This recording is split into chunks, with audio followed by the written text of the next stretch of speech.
ओम नमः सिद्धेभ्य ओम नमः सिद्धेभ्य ओम नमः सिद्धेभ्य ओंकार बिंदु संयुक्तम नित्यं ध्यायन्ति योगिनः कामदं मोक्षदं चैव ओंकाराय नमो नमः।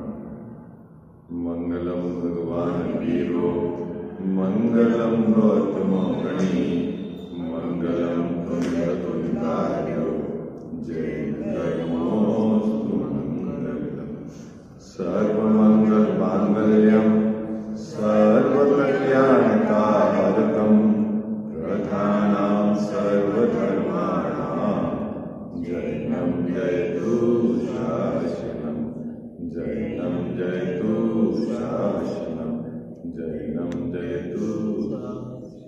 इस भवतरु का मूल एक जानहु मिथ्या आपो कर निर्मूल अब करिए मोक्ष हुआ करिए मोक्ष। जय बोलो देव शास्त्र गुरु की जय। बंध तत्व संबंधी भूल जैन मिथ्या दृष्टि की किस प्रकार रहती है, 7वें अधिकार के आधार से अपन विगत 2 दिन से विचार कर रहे हैं।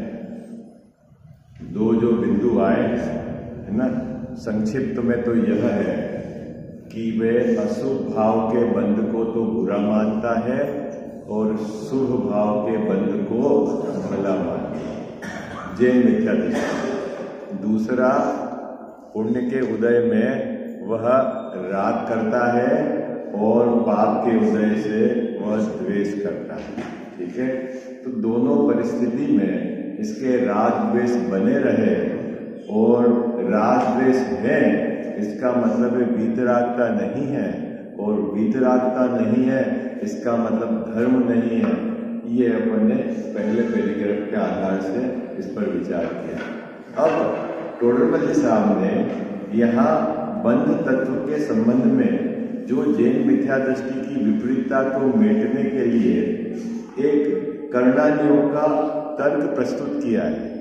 सशक्त तर्क है कर्णानियों का, जो यहाँ सपोर्टिंग में दिया है कि चाहे अशुभ भाव हो चाहे शुभ भाव हो, या आपके शब्द में कहें चाहे पुण्य का बंध हो चाहे पाप का बंध हो, यदि मिथ्या दर्शन के साथ है ना, तो उसके 7 कर्म में से घातिया कर्म की सभी प्रकृतियों का बंध यानी आश्रव बंध चालू है।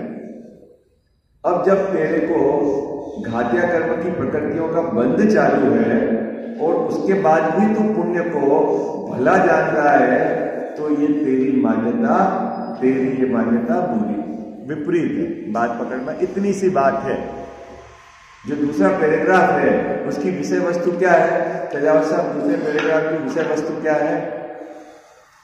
वर्तमान में जैसे अपन अभी पाप पुण्य का भाव कर रहे हैं, सपोज देखो पाप भाव को तो आप सब बुरा मान ही रहे हैं।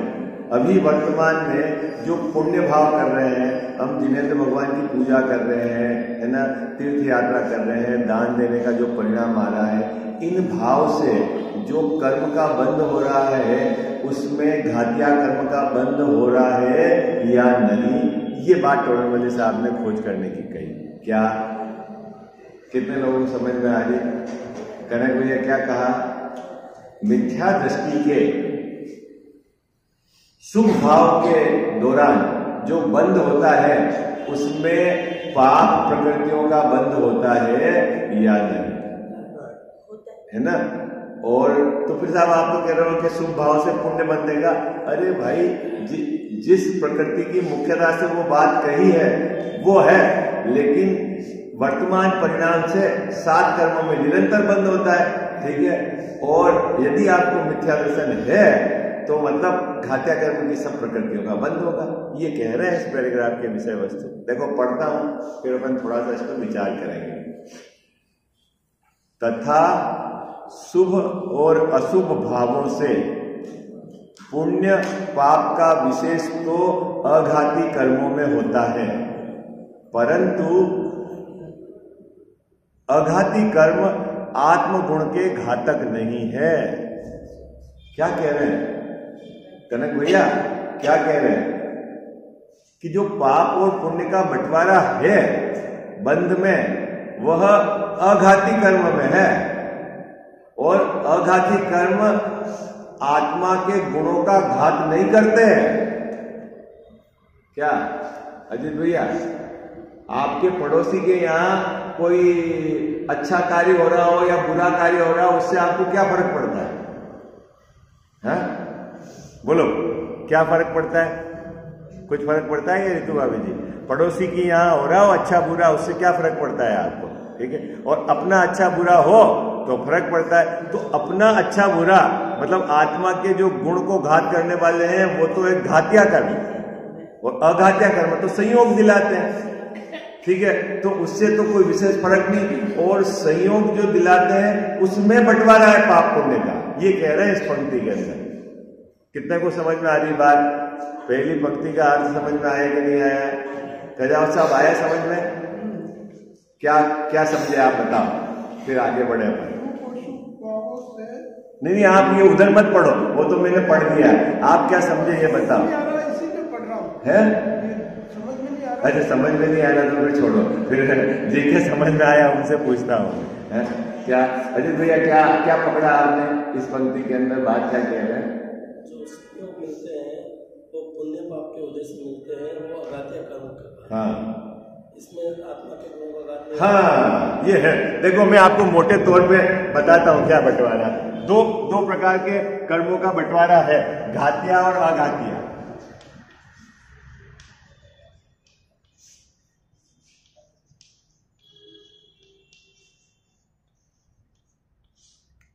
ठीक है, 8 कर्मों में से 4 कर्म घातिया है और 4 कर्म अघातिया है। ठीक है, ये तो सब सरल है। ठीक है, अब ये जो घातिया कर्म का उदय जहां इफेक्ट करता है वो जीव का स्वभाव। क्या ये इसका इफेक्ट कहां आएगा? जीव पे पड़ेगा, जीव में, है ना, या कहो मुझ में। और अघातिया कर्म का इफेक्ट कहां पड़ेगा? संयोगों में।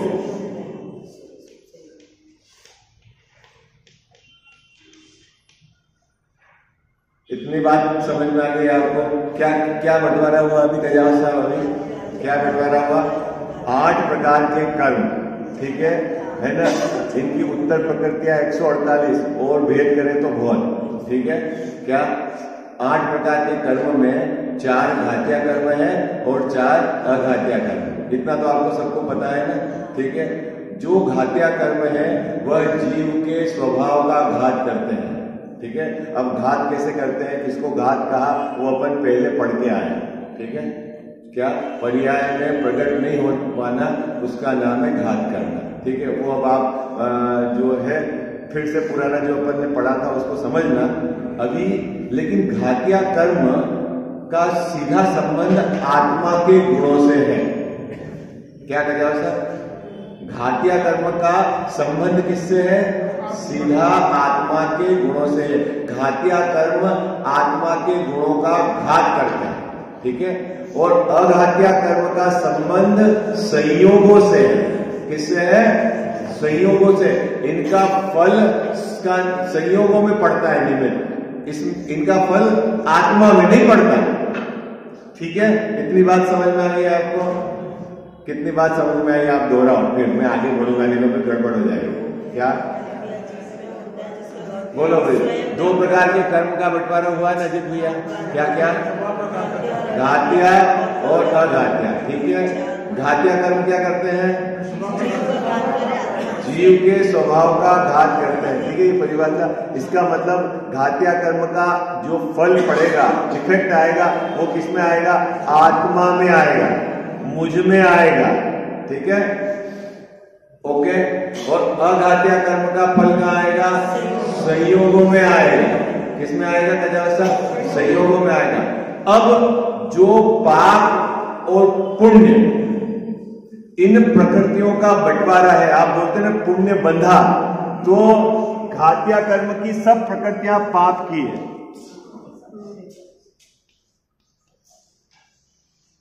और अघातिया में कुछ पाप की है और कुछ पुण्य की है।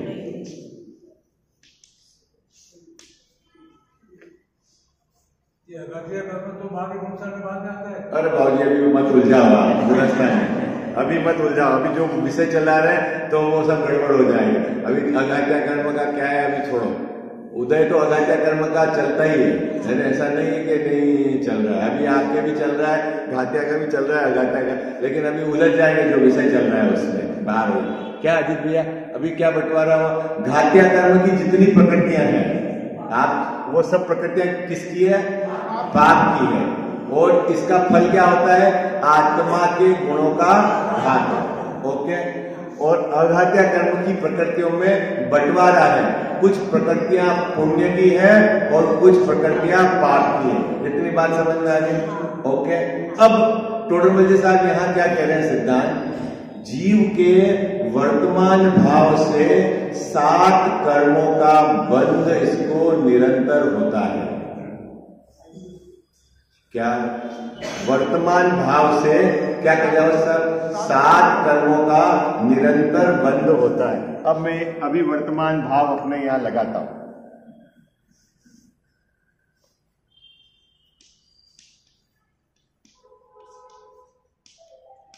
अभी वर्तमान भाव अपना क्या है जैन साहब?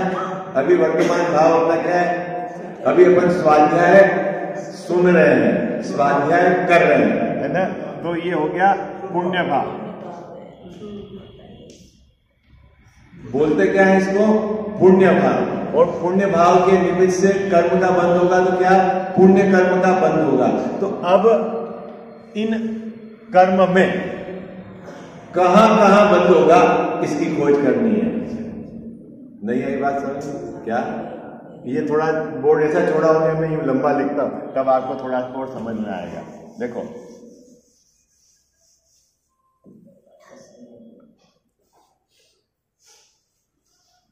ये तो घातिया कर्म और ये है अघातिया कर्म।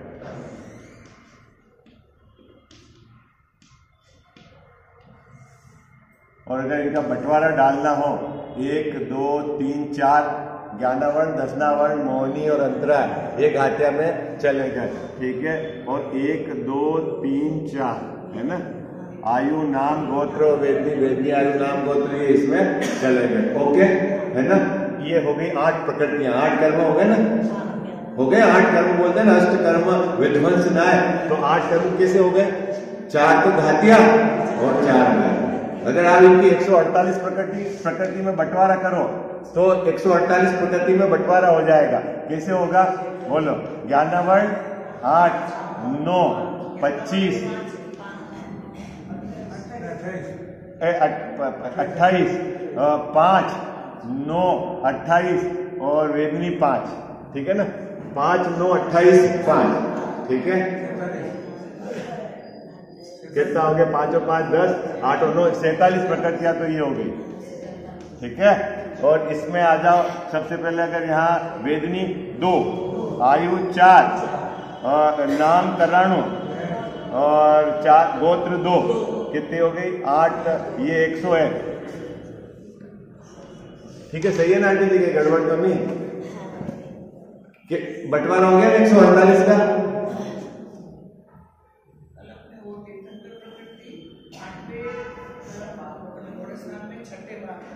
हाँ वो है ना, वो मुझे एग्जैक्टली 8वां 9वां पता नहीं, क्योंकि क्या जैसे रिवीजन नहीं होता ना आंटी जी, तो ये करनानियों का हाँ भूल जाता है। इसलिए मैं यहाँ जो आपको आंकड़े बताऊं, आप उसको टेली जरूर करना, क्योंकि ये निरंतर, जैसे जिनको कंटिन्यूस जो विषय लेते हैं ना उनको तो याद रहते हैं। अब मेरा उधर का रुझान नहीं है, या समझो कि मेरी याददाश्त कमजोर है तो मुझे याद नहीं, मैं मोटा मोटी ही बता रहा हूँ आपको।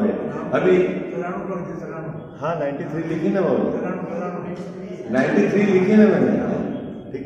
अभी ये 148 प्रकृति है, इतनी तो बात क्या करेगा। अब इसमें ये जो 47 प्रकृति है, इनका संबंध सीधा आत्मा के गुणों का घात करने से है, ठीक है।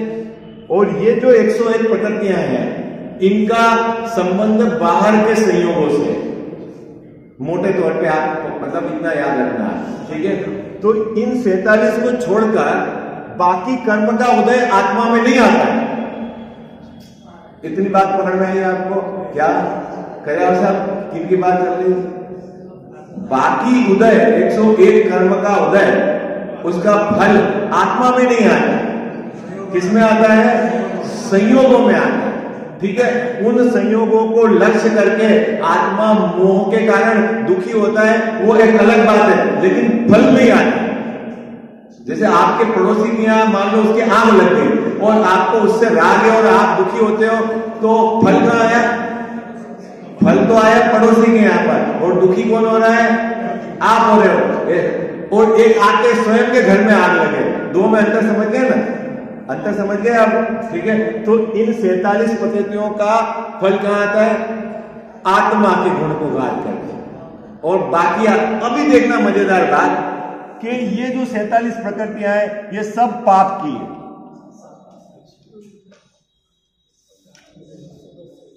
ये 47 प्रकृतियां जितनी भी हैं, सब ये पाप प्रकृति, और इस 101 में कुछ पुण्य की है और कुछ पाप की है ना?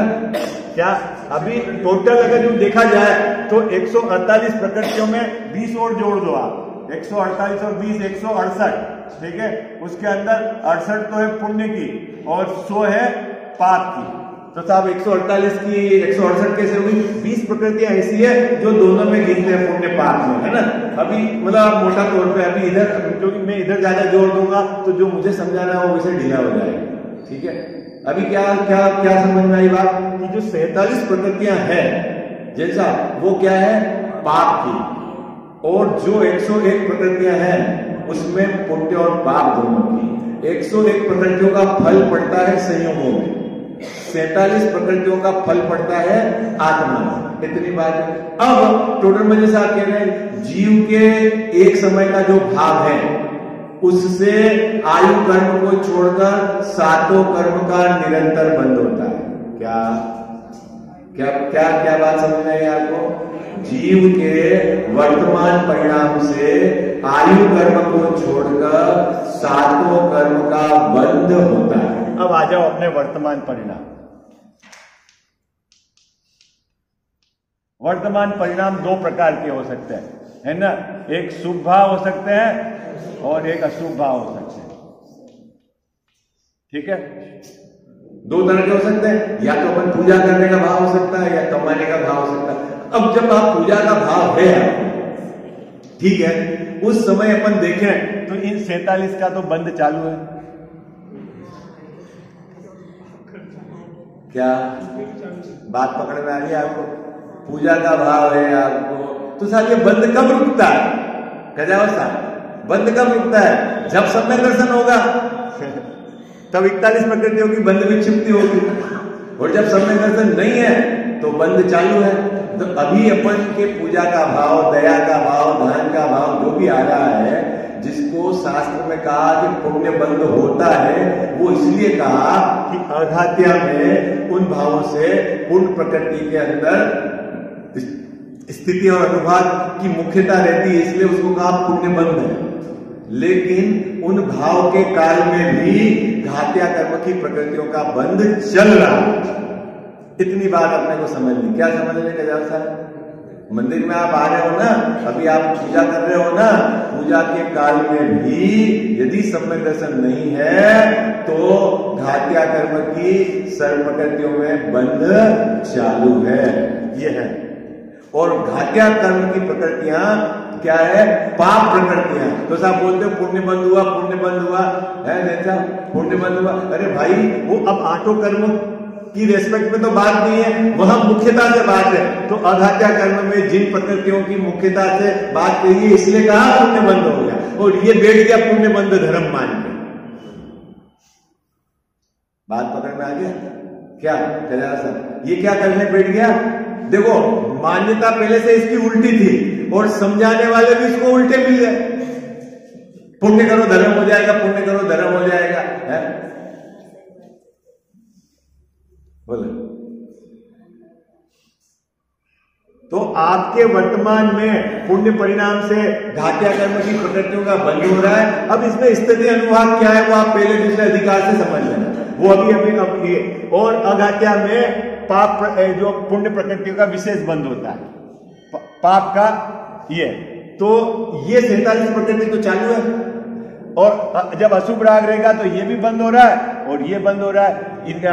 तो इतना फर्क है। तो टोडरमल साहब कह रहे हैं कि यहां कोई फर्क नहीं है, यहां फर्क जो है ना स्थिति अनुभाग का वो छोड़ देना, लेकिन बंद चालू है। कितने को समझ में आई बात?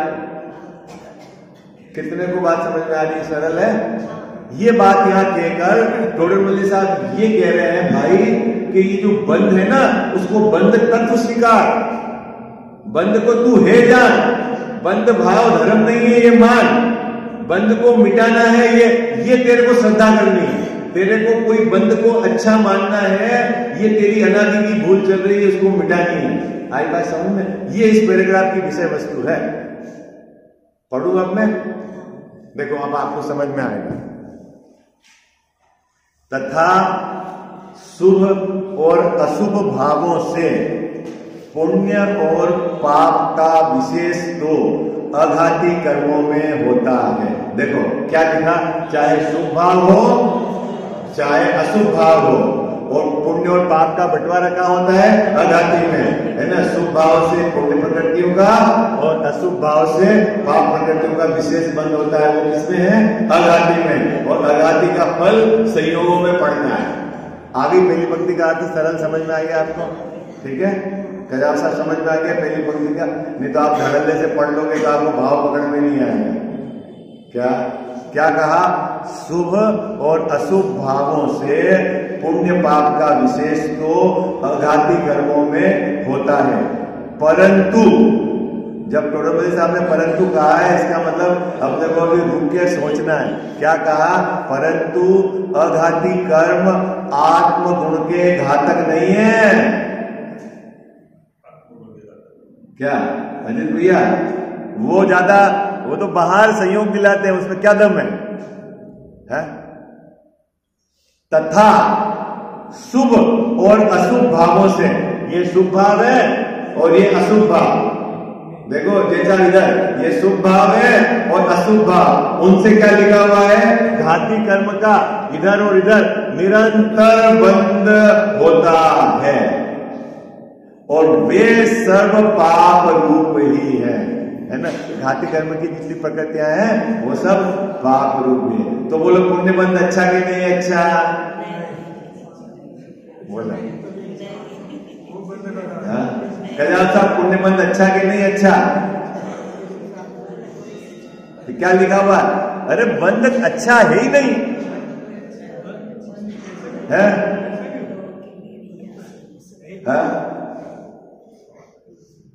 क्या भाई साहब, बंद तो अच्छा है ही नहीं।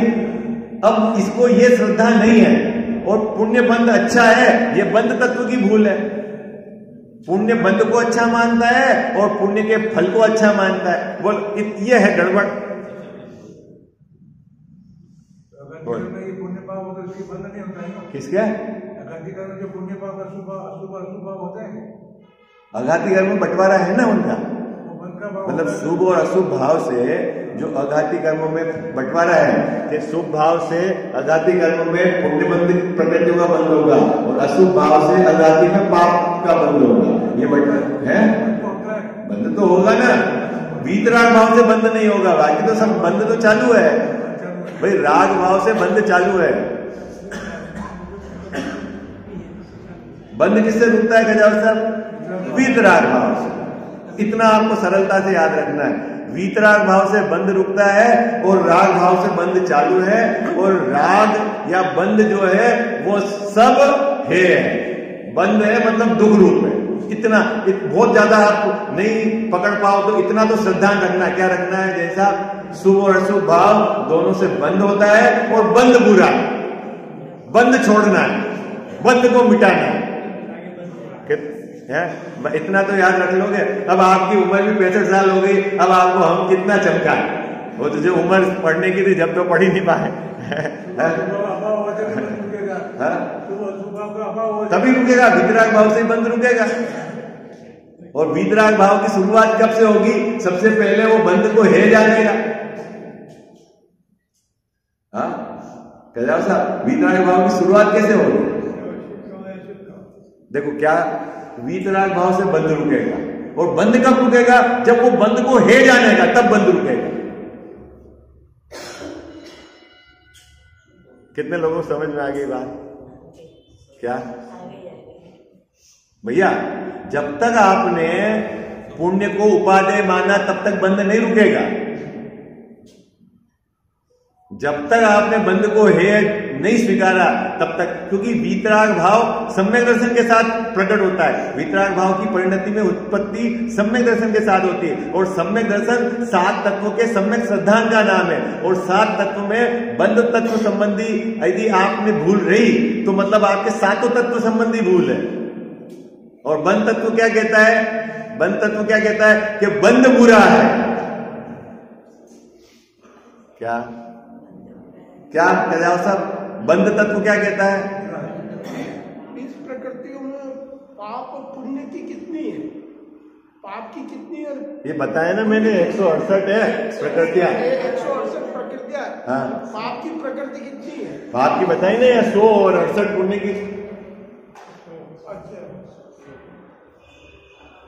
68 पुण्य की है, 100 पाप की है, 68 पुण्य की है। 20 कॉमन है। पंखा आपको अच्छा लगता है, किसी को बुरा लगता है। स्पर्शन इंद्रिय के जो 5 इंद्रिय के, अभी उधर मत दिमाग लगाओ। यहाँ पर बंध तत्व की भूल, वो एक अलग विषय है। अभी क्या है, अभी यहाँ बंध तत्व की भूल बैठनी। बंध तत्व की भूल में मतलब क्या? आप रहने देना, मैं चार्ट उतारूंगा। हाँ नहीं, चार्ट तो आपको जैन लघु सिद्धांत प्रवेशी का मैंने बोला ना, आप सब रखो, उसमें तो व्यवस्थित बंटवारा करके आप घर में मेहनत करोगे तो आपको है और व्यवस्थित मिल जाएगा। और मैं कहीं चुप रहा हूंगा तो पकड़ में आ जाएगी, तो कल आप वापस गलती करेक्ट कर देना। समय है कि नहीं आपको स्वाध्याय करने का? घर पे ही बताओ, किसके पास टाइम तो नहीं है कम है? अब स्वाध्याय नहीं करना चाहो तो बात अलग है, बाकी समय तो है। और फालतू अगर भी कथा में समय गंवाना है तो उसका कोई इलाज नहीं है।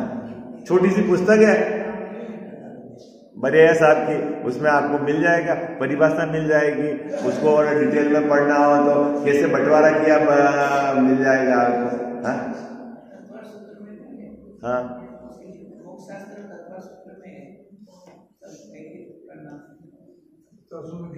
अभी देखो मैं पूरा पैराग्राफ तेजी से पढ़ देता हूं, अब आपको बात पकड़ में आ जाएगी। शुभ अशुभ भावों से पुण्य पाप का विशेष तो अघाती कर्मों में होता है, परंतु अघाती कर्म आत्मगुण के घातक नहीं है, तथा शुभ अशुभ भावों में घाती कर्मों का निरंतर बंध होता है। बाबूजी, निरंतर बंध होता है शुभ अशुभ भावों से। किसका? घाती कर्मों का। और घाती कर्म सब पापमय है। जैसा आप बोलते हो पुण्य का बंध हो रहा है, आप बोल रहे हो मिथ्या दृष्टि को जब पुण्य का बंध होता है उस समय घाती कर्म का बंध हो रहा है, और घाती कर्म पापमय है, ये कह रहे टोटल में दिशा। और वो घाती कर्म आत्मा के गुणों को घात करते हैं।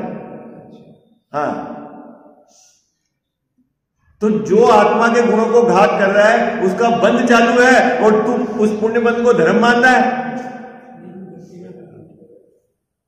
अजीत भैया बात पकड़ में आ रही? जिन कर्म से आत्मा का गुण का घात होता है उसका बंध चालू है, और तू उसके बाद भी पुण्य को धर्म मान रहा है। जो गुण आत्मा के घात करते हैं स्वभाव का, उनका बंध चालू है, और तू उसमें धर्म मान रहा है, तू उसको बंध नहीं मान रहा। इसीलिए टोडरमल साहब ने पैराग्राफ लिखा है, भाई वो बंद है। देखो क्या कहते हैं, तथा शुभ और अशुभ भावों में घाती कर्मों का निरंतर बंद होता है, वे सर्व पाप रूप ही है और वही आत्मगुण के घातक हैं। इसीलिए अशुद्ध भावों से कर्म बंद होता है। क्या खजाव साहब क्या लिखा है, क्या लिखा है? अशुद्ध भाव से, कि छपने में गलत हो गया, अशुभ भाव से। क्या क्या लिखा है? क्या लिखा हुआ है? अशुद्ध भाव। अब अशुद्ध भाव किसको कहना है? हाँ, शुभ और अशुभ दोनों भाव अशुद्ध हैं। कितने लोगों को समझ में आ गई बात? क्या जया जी क्या कहा?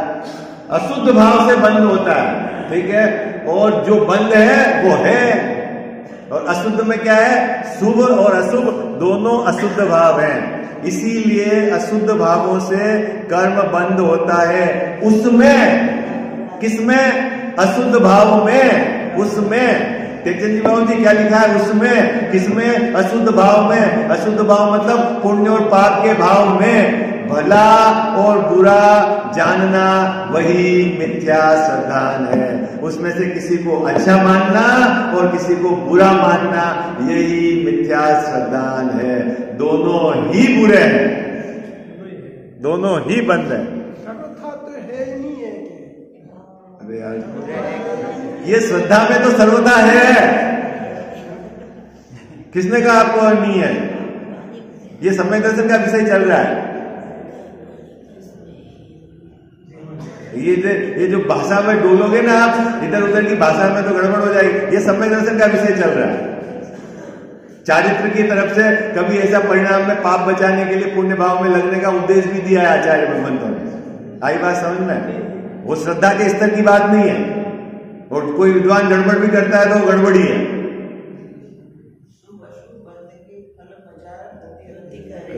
निज पद विसार, आई बात समझे? ये गड़बड़ नहीं करना। अभी श्रद्धा का विषय चल रहा है। हाँ, अब वो आचरण के लिए कहेंगे, पाप से बचने का उपदेश दिया जाएगा, पुण्य में लगने का उपदेश दिया जाएगा। और ज्ञानी धर्मात्मा जीव के ऐसा जीवन में पाया भी जाता है कि पाप से बचने के लिए वो उसमें लगता है, लेकिन वो भाव धर्म नहीं है। ये श्रद्धा की बात चल रही है, ये श्रद्धा की बात चल रही है। वो भाव धर्म नहीं है, कभी भी धर्म नहीं है। एक बात पक्की याद रख लेना, शुभ भाव आपके आवे, गृहस्थी के आवे तो धर्म नहीं है, और शुभ भाव मुनिराज के आवे तो भी धर्म नहीं है, क्योंकि वो अशुद्ध भाव है। आपके भी बंद होगा और उनके भी बंद होगा।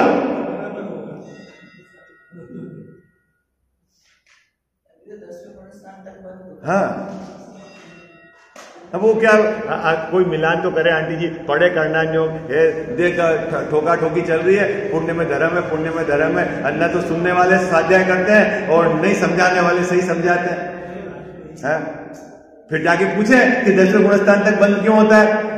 जब उनके जीवन में कोई पाप भाव है ही नहीं, ठीक है, सिर्फ शुभ भाव है, ठीक है, तो फिर बंद क्यों होता है 10वें गुणस्थान तक? पूछे जाके कोई उनसे, तो बोलेगा बंद होता है तो फिर शुभ भाव से, तो फिर बंद होता है ना, तो ये शुभ भाव मेटना कि नहीं मेटना? क्या कह जाता है? अब इतनी गहराई से बात नहीं आप पकड़ पाओ, करना योग की सूक्ष्म बात, कोई बात नहीं, लेकिन इतना समझना आपको कि राग भाव किसी का भी राग है, वो दुख रूप है और बंद का कारण है। किसी भी जाति का राग हो, चाहे शुभ हो चाहे अशुभ हो, वो बंद है और दुख का कारण, और उसको मिटना है। समझ में आ गई? बहुत ज्यादा आप एक्चुअली देखो, जिज्ञासु रहेगा वो तो खोज कर लेगा। जिसको अंदर से सूझ है कि नहीं ये मेरा मनुष्य भाव दाव पे नहीं जाना, इधर उधर डोलेगा, तो वो तो आगम का पढ़ के निकाल। और जिसको सिर्फ नहीं है तो ठीक, ऐसा तो कुछ नहीं है कि कठिन आपको पकड़ने में नहीं आएगा। बिल्कुल सरल बात है। आप हैं, अब जगत की चीजें अपन समझ लेते नहीं। मोबाइल चलाना सब सीख गए कि नहीं आप लोग? बोलो, व्हाट्सएप करना सीख गए कि नहीं सीख गए? हैं, नहीं सीखा तो आप पीछे रह गए बाकी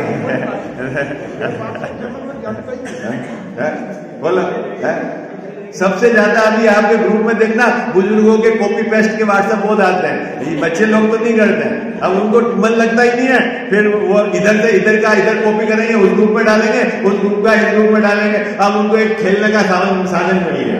अब यूं अगर स्वाध्याय करना हो तो नहीं हो।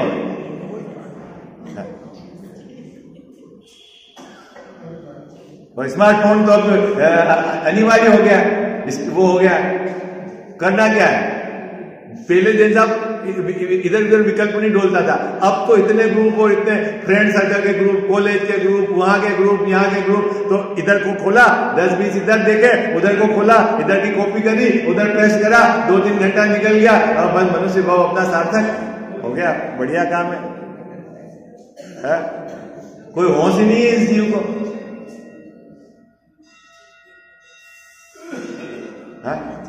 कितना कीमती है मनुष्य भाव, इसकी कोई कीमत पता है इसको?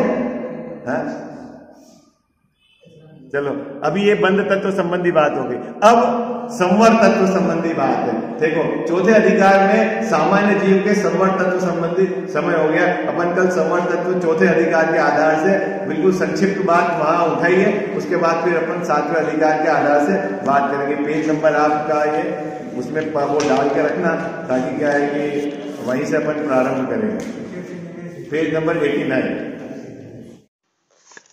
जिनवाणी जग मैया जन्म दुख मेट दो, जिनवाणी जग मैया जन्म दुख मेट दो, जन्म दुख मेट दो, मरण दुख मेट दो, जन्म दुख मेट दो, मरण दुख मेट दो, जिनवाणी जग मैया जन्म दुख मेट दो।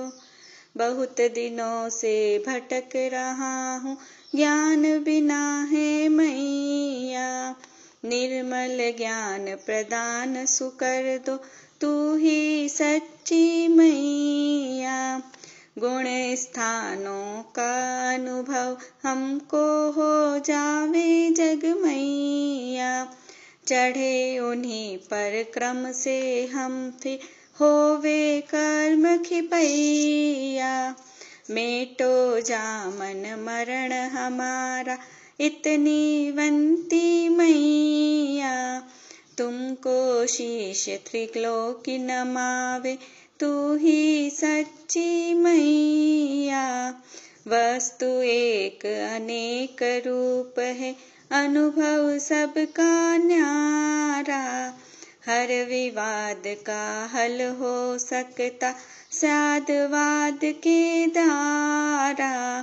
जिनवाणी जग मैया जन्म दुख मेट दो, जन्म दुख मेट दो, मरण दुख मेट दो। जावाणी के ज्ञान ते सूझे लोकालोक, सोवाणी मस्तक चढ़ो सदा देत हूँ धोख।